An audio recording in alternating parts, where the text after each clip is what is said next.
Hi, I'm Stewart Spinks and welcome to episode 203 of my podcast, Beekeeping Short and Sweet. Warm sunshine, but there's still a chill in the air. Mid-March and things are starting to stir. But what about those drones? Where are they? What are they? And what jobs do they perform? Listen in today as I drone on.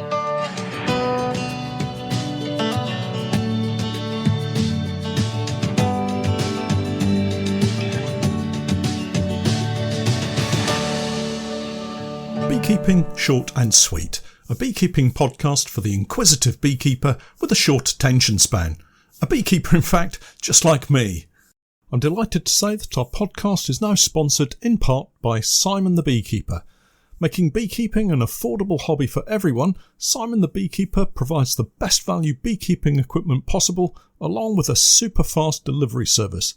The bees won't wait, so their customers don't have to either.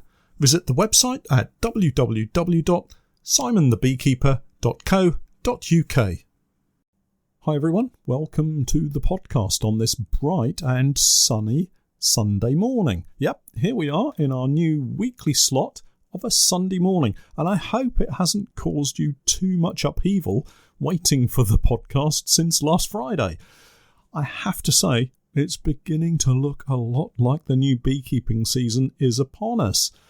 At this point, of course, it's the weather summary, and the weather is feeling quite summery, if you'll excuse the pun. Finally, my offerings to the weather gods have been accepted, and we're enjoying some very spring-like conditions.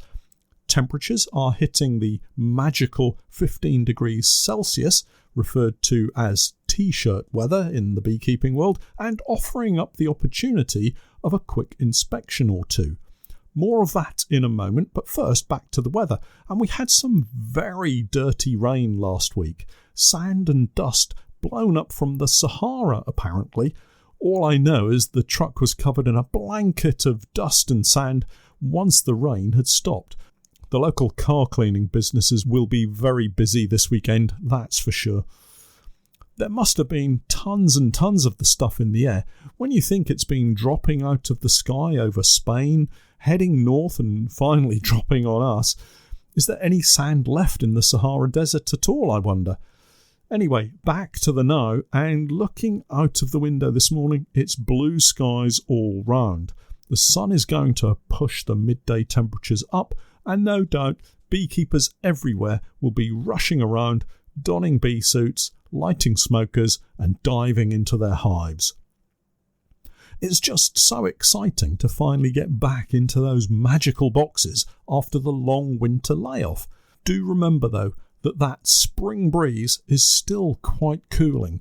Colonies can suffer quickly if kept open for too long, and you can end up doing more harm than good. Have a reason to look inside, and please do keep it brief. One thing lots of beekeepers will be looking out for at the moment are drones. So, today, in view of the fact that many beekeepers will doubtless be panicking when they've finished inspecting, I thought I would go through something about the drones and maybe help provide a better understanding of what's happening right now and what time frame we're looking at regarding spring swarm management. We all know that honeybee drones are males, right? And that from egg to emergence of the adult drone takes around 24 days. But what about the fact that they come from an unfertilised egg? Were you aware of that? That fact particularly is quite amazing when you stop to think about it. It's a process called parthenogenesis, a spontaneous development of an embryo from an unfertilised egg. And it's not just honeybees that use this mechanism. It occurs in a variety of plants and animals such as snakes, sharks and lizards. For our standard honeybee drones, it means all of their genetic material comes from their mother, the queen in your honeybee colony. This point can be very important when it comes to selecting colonies you want to develop and replicate, so we'll come back to that shortly. I've had several messages from beekeepers saying that they have drone brood in their hives already, and they sound surprised. It's because they've been reading books, of course. If you head into a lot of beekeeping books, they'll tell you that in the autumn, all of the drones get kicked out of the hive, leaving just workers and their queen. And for the most part, this is indeed what happens. If you watch the entrance of the hive in the autumn months, you'll see workers at the entrance of the hive dragging drones out and flying off to dump them somewhere to fend for themselves. Poor boys. Actually, what I've seen in recent times is drones in overwintering colonies being left alone and somehow being able to hang around undisturbed. There is an even deeper question about how long-lived these drones are when compared to workers that have that physiological change from summer to winter bees. Maybe there's already some research out there to answer that particular question, but let's leave that for another time and move swiftly on. So despite some books telling us that drone brood won't appear until April, I know for a fact that it's in our hives, in quantity, in March, if not earlier, for the purposes of spring mating. Drone brood found in winter colonies might well be a sign of a drone-laying queen. That's those in December and January, but I wouldn't be at all surprised if some colonies have drone brood in February. Anyway, regardless of when we spot drone brood, we don't have to get particularly flustered about it until we see drones emerging from those brood cells. And even then, it's going to take a little bit longer until they really become a problem. Drones don't reach sexual maturity until somewhere around day 45 from the unfertilised egg being laid. So even if we see drones emerging now, there's still a few weeks before those drones can head out and perform successfully. Our drones are muscular little chaps with great big eyes, designed really for one sole purpose, and that's to mate with virgin queens. And I'm not going to get into the detail of the mating process here, but you'll hear talk of drone congregation areas, places that these excitable little chaps are gathering in order to latch on to any willing female that happens to fly past, right place, right time kind of scenario. And the reason I mention it is because I do think I've actually seen a drone congregation area, but only the once. A few years back, when I foolishly thought I had enough time to go fishing that is at the same fishing lakes where I currently have my queen rearing apiary, so some of you will know where that is, I was sat dozing in the afternoon sunshine, imagining how I was going to land the next massive fish that was going to take my bait, when I saw what looked like a murmuration of starlings, only much smaller, at the top of a very tall tree. Obviously insects of some sort, and they were whizzing around very much like the winter flocks of starlings, creating various patterns in the sky, hence my comparison to a murmuration of starlings. Once I'd established that they were insects, and the penny had dropped that they could be drones, I reeled in my fishing lines and walked round quickly to the tree in question. Just happened to be too late, not a sign of anything. The show was over, and whatever it was had decided that that was it for the day. Since then, I've not seen anything like it, despite going back each spring and early summer to sit for a short time in the afternoon and watch to see if they return. On a slightly different topic, and quite interestingly, if a colony doesn't have many drones, or sometimes no drones at all, they do seem to get a little bit tetchy. You can almost sense that something's not quite right. The workers tend to be a little grumpy, a bit fidgety, a kind of out of sorts type of feeling. A few weeks later, plenty of drones back in residence, and everything is calm again. It's weird but true. Just returning to the topic of mating again, and if you breed a few queens of your own, or you're going into larger production, your mated queens are only as good as your drones. If you're only just starting out and producing a couple of queens and that's all that you want, then you're very much in the lap of the gods. Local drones from other apiaries may well provide the all-important mating for your carefully reared virgin queen. So it's very much a lucky dip as to what you're going to get. If you're thinking that maybe you'd like to breed dozens of queens, then you really must focus on that gene pool that you're getting from your drones. When it comes to selecting colonies for queen rearing, and I've been as guilty as the next in regards to this.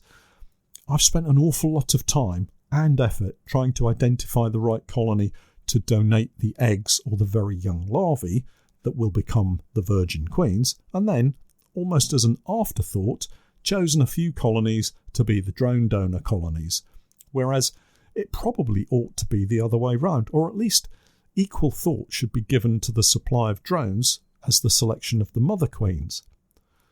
What we're then trying to do is flood the area with our drones to outcompete any other drones from the surrounding location. The easiest way to do this is to select those colonies you deem right to produce drones for mating and add an extra frame of drone foundation to the brood box.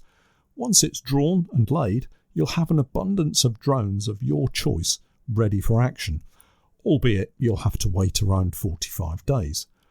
Make sure you remember that and factor it into your planning. To give you an example, if I wanted to graft some very young larvae around the 10th of May this year, I would need to get a frame of drone brood foundation into my drone donor colonies somewhere around early to mid-April. And of course, the colonies need to be varroa free, or at the very least have a minimal varroa population, because a frame of drone brood is going to be a massive varroa nursery if you're not too careful. All that said, you could just leave it to the lottery of open mating. The vast majority of us have beekeepers dotted around our own apiaries. We just don't know about them. Not everyone's registered on BeeBase, of course, and those apiaries pop up in the most unlikely of places. All that means is whilst your virgin queens will get mated, you just won't know what you've got until her offspring start following you down the garden path. I know this because it's happened to me, and then you have to go through the process all over again. It is, though, just part of the process, and I'd like to call it fun, but there's not much fun to be had when the bees are getting into your truck in order to sting you even before you've suited up. So we've established drones are a vital part of the well-being of the hive, and also hugely important when it comes to the traits of any offspring you might have. If you plan your queen rearing well, I'm sure you'll be rewarded with some superb queens to head up all of your colonies. Bringing it all the way back to the current weather, and as a general rule, don't be in too much of a hurry to split your colonies this spring. I know it's tempting right now with the sun shining, the warmth on your face, and maybe not a cloud in the sky, but I've just been outside and it's decidedly chilly still. Colonies split too early will likely as not be held back, and any queens produced could well find it tricky to find enough partners to get a successful mating. The upshot of this is you'll have artificial swarms that are slow to develop, worse still, brood that's chilled and dies, and finally, just to put the final nail into the whole process, during the first warm days of our summer, your new queen will turn drone layer and you'll have to do it all over again, whilst losing your summer honey crop. Just hold off for a couple of weeks longer and the bees will ultimately do what they've evolved to do. Throw up some swarm cells and you can use these to produce some fabulous new queens to head up your colonies. For me, this season marks several very exciting developments, least not our queen rearing programme. This ties in nicely with the drone topic of today, as hopefully you've now realised how much importance I'm placing on having the right drone donor colonies. Last year's purchases of other queens, known generally as buckfast, has meant I now need to work through my colonies to identify my own stock, work to bring those together, and utilise them as my base stock for queen rearing this year. I'm also looking to introduce some near native stock, so with that I might become self-sufficient in bee stock generally. It may get a little bit messy before things settle down again, but I think it will be worth the work involved in order to get back to stocks that I'm happy with. And if you've watched my videos, you'll have seen how gentle most of my colonies are. And once I've achieved that, it will feel like I'm not reliant on other beekeepers to supply me with stock that I'm not in control of, and maybe I'll be in a position to help other beekeepers gain control of their stocks of bees. talking of being in control, I think next week I should probably talk about some swarm control methods. There's a lot of twitchy beekeepers out there right now. Finally, in other news, D-Day should have arrived on Friday, but unfortunately it just didn't happen.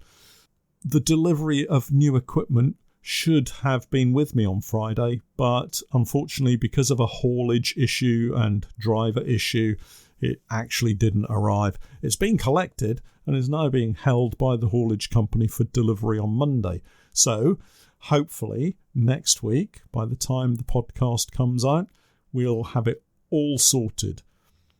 I'd like to think that we'll get it all off the lorry and sorted in a few days, but the weather does look quite good, and I do think that we're likely to be out inspecting for the first time next week. It's been quite a wait, but now that it's here, we'll be recording it for you to see where we have our pinch points and what we do to manage our season.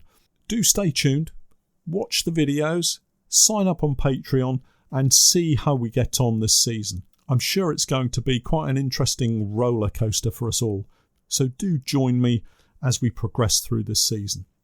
Well, that's it for this week. I'll catch up with you all again next Sunday.